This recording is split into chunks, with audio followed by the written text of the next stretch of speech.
Atiya Bowie is live for us in Kabul. Atiya, Def Panetta getting there. What's he hearing from Karzai this morning?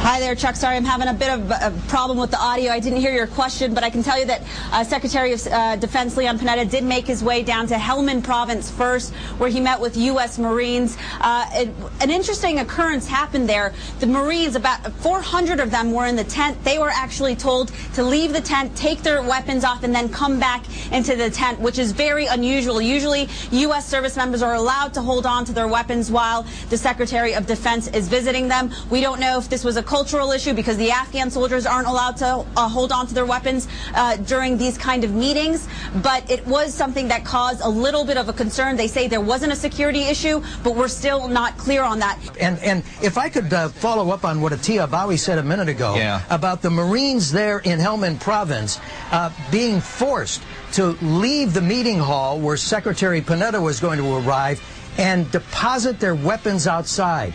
The Marines in a combat zone never leave their weapons. They can't be outside of their reach. So this is highly unusual. And according to the New York Times, one of the commanders say some people got itchy.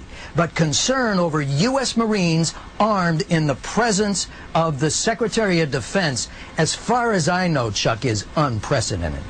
And so, you know, we don't want to speculate here, and hopefully we'll get more reporting.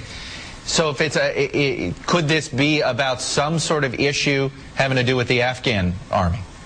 No, because it's always customary that Afghan troops in the presence of the Secretary of Defense are not normally armed. But, you know, we've been there many times with the Secretary, with the Chairman of the Joint Chiefs, and the soldiers, the Marines, are always armed in a combat zone when, in fact, they have their arms at their feet, sometimes on their laps. But I've never seen an incident where they have been forced to disarm themselves. Right. The thought, even the suspicion that a U.S. Marine would open fire on the Secretary of Defense, unbelievable.